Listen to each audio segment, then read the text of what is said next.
हरि ओम. सार्थक वाटे झालिया वेचाचे, जीवनगाथा एका तपस्विनीची. या शीर्षकांतर्गत पूजनीय स्वामीभक्त डॉक्टर सुषमाताई वाटवे यांच्या संकलित आत्मवृत्ताचं वाचन आपण ऐकत आहोत. आज ऐकूया यातील प्रकरण 5, सद्गुरू कृपेचा परिसस्पर्श, याचा भाग 12. सुषमाताई म्हणतात, संप्रदायाची जबाबदारी घेणारा त्या तोडीचा कोणी हवा ना.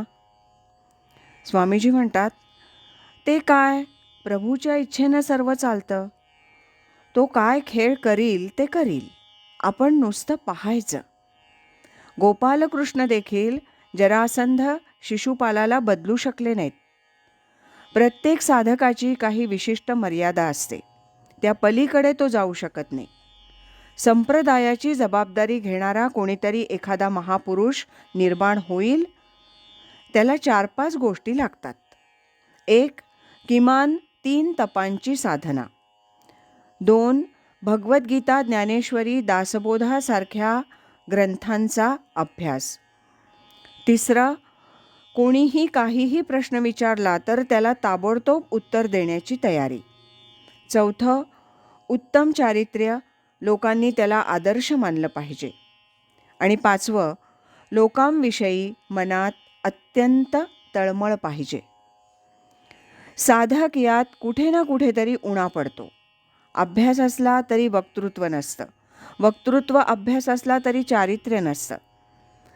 हे सर्व असलं तरी साधना कमी पडते. म्हणून या सर्व गोष्टी एकत्र असणारा क्वचितच सापडतो. स्वामी स्वरूपानंदांना देखील तशी व्यक्ती मिळेपर्यंत 40 वर्ष थांबावं लागलं. 1934 ते 1973.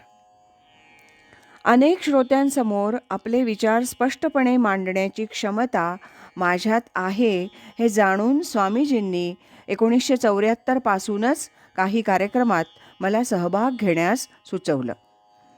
श्री स्वामी स्वरूपानंद ज्ञानेश्वरी मंडळाचा वर्धापन दिन सोहळा आणि पुढे गुरुपौर्णिमेचा कार्यक्रम असे 2 प्रमुख कार्यक्रम एखाद्या मोठ्या सभागृहात संपन्न होत असत.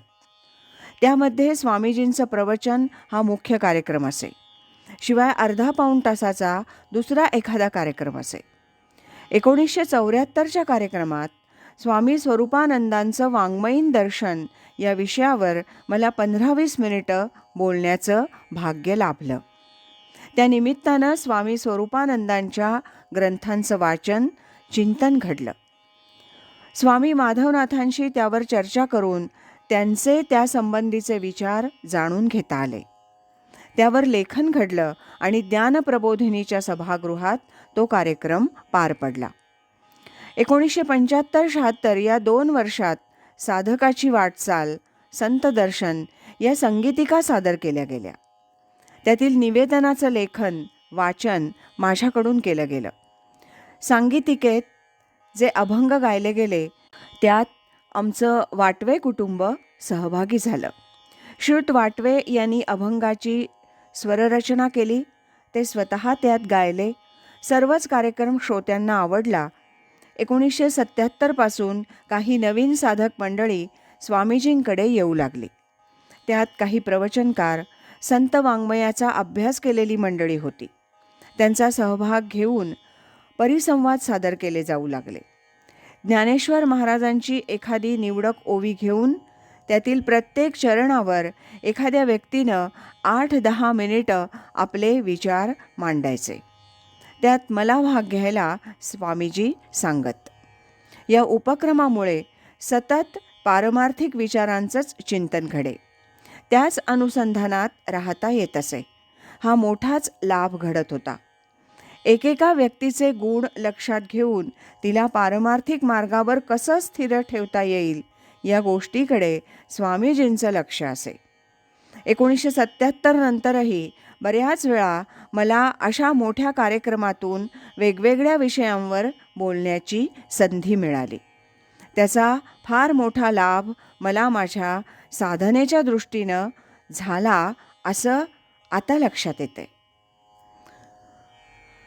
सुषमाताई म्हणतात, आपल्याला साधनेच्या अंगानं जायचं झालं तर कोणाशीच काही कर्तव्य नाही, कोणी कसे का असेना.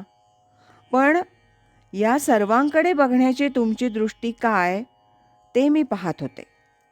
त्यावर स्वामीजी म्हणतात, आपल्याला काही कर्तव्य नाही हे बरोबर, पण आपण सर्वांनी मिळून जर काम करायचं ठरवलं, संप्रदाय वाढवायचं म्हटलं, तर एकमेकांना जाणून घ्यावं असं मनात येणं साहजिक आहे.